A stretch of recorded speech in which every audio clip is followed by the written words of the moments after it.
Hello, dear participants of the international conference I Want to Live. My name is Ekaterina, so Catherine in English, and I am a civil activist from Russia, and I'd like to share with you our experience of uniting and protecting human rights. COVID-19 pandemic became a catalyst for popular protests in Russia. The pandemic came with numerous violations of citizens' rights and freedoms. In Russia, they were really severe. To force people to comply with the new rules, the government unleashed ear-splitting propaganda barrage, used distorted information, and imposed strict restrictive measures. Russian public openly called the COVID-19 pandemic a global political conspiracy, aiming to reduce the population and establish total control over society. On June 1, 2021, the No to Coercion movement was founded and immediately spread across the country. All over Russia, people began joining en masse, as many faced intense pressure and violations of their rights. A number of concrete actions were proposed. Highly effective forms to refuse to force vaccination were developed and spread like wildfire across the country, helping countless people resist illegal coercion and defend their rights. The illegal initiative of politicians to assign QR codes to citizens also caused mass protests. This demand degraded human dignity and became the last straw. Activists across the country collected a huge number of signatures demanding to stop QR codes imposition. As a result, the authorities were forced to abandon the QR codes. Important is that popular resistance didn't arise out of nowhere. At that point, efforts to unite people and organize local councils were already underway in Russia. Back in June 2019, public activists held the first Congress of People's Representatives. It was the first large-scale event in 30 years of social apathy and became the impetus for the citizen actions across the country. Human history is full of examples of people uniting around a vibrant, selfless figure, a national hero, a leader to save themselves.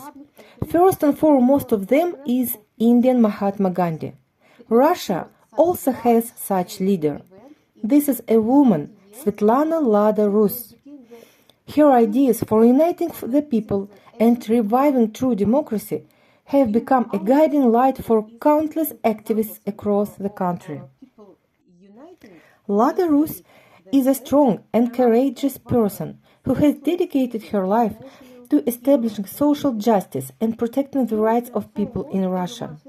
Svetlana Lada-Rus is a public figure and a person of immense charisma. She has founded a huge all-Russian public organization active for 18 years. She has encyclopedic knowledge and experience in different areas. She has PhD in psychology and authored effective stress prevention method. As a lawyer, she filed a petition to FSB with facts of Putin's involvement in crimes, including high treason and sabotage. She is a writer and a member of the Union of Russian Writers. She is a video director and author of a number of documentaries. Most importantly, Svetlana Lada-Rus is a whistleblower, a real truth teller. She has exposed over 80 facts proving anti-human actions of acting power. The world knows names of modern-day heroes as Snowden, Assange, John Coleman, and Mohammad Safa, who could not remain silent and risked their well-being to expose world-threatening lies. In Russia, such a person is our people's leader, Svetlana Lada-Rus. She has also repeatedly risked her well-being and life for the sake of the people and their future. To say the least, she was the first to demand investigation into Putin's activities, considering obvious facts of illegal seizure and retention of power, sabotage and high treason in his actions. Lada-Rus also issued a statement about secret change of state system in Russia, from democracy to authoritarianism, totalitarianism. For years, she has been exposing the main fraud, that Russia has been secretly turned into a colony, and those in power represent the interests of globalists and Chabad sect, not the interests of people of Russia. Svetlana Lada-Rus achieved the impossible. She established the non-Kremlin People's Party Volya, the will. It brought together ordinary people to defend Russia from destruction. But in 2016, in the midst of the parliament elections, the party was illegally and brazenly liquidated by Russian Supreme Court on false charges of extremism. The system deprived the People's Party of the right to defend itself. The real reason for the liquidation was the party's participation in the parliament elections, with a list of 278 people posing a real challenge to the ruling Kremlin party, United Russia. Lada-Rus repeatedly ran for elections at various levels, including presidential elections. In 2012, she ran for president and had nearly 300,000 signatures in support of her nomination. That was a true indicator of Lada-Rus's popularity in Russia and the only honest signature collection. However, Lada-Rus was not allowed to participate in the next elections. Instead, her political persecution began. The system pulled out all the stops to isolate Lada-Rus from society, thereby depriving the people of true leader.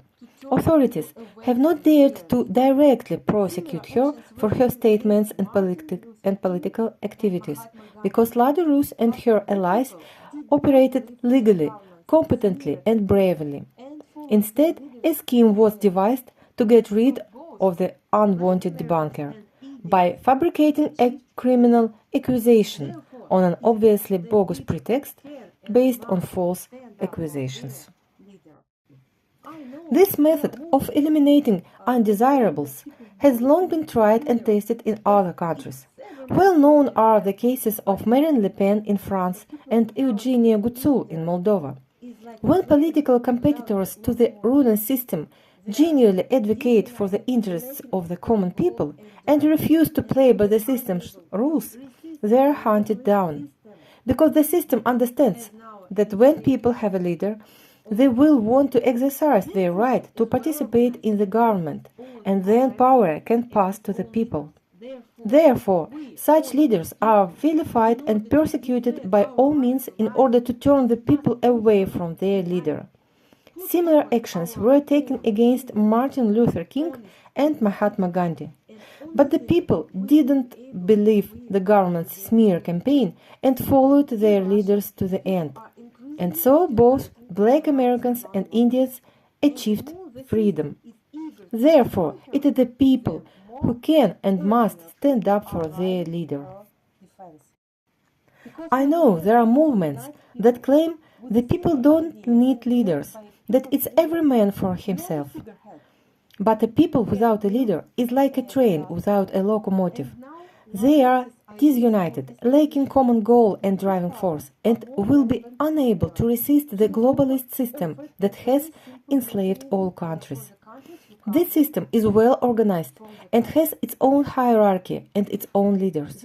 Therefore, we, ordinary people, in order to defend our right to life, must also unite, put forward our own genuine, honest people's leaders, and only then we will be able to win, to get freedom. In Russia, people are increasingly uniting around Svetlana Lada-Rus. And the more the system is eager to destroy her, the more ordinary people are rising to her defense. Because we understand that only united people with a single idea and led by a people's leader, not a figurehead, can build a just society. Today, Lada-Rus's ideas for establishing people's power are more relevant than ever. She has always offered a very simple mechanism for the country's recovery from the crisis. The first is uniting people on territorial basis.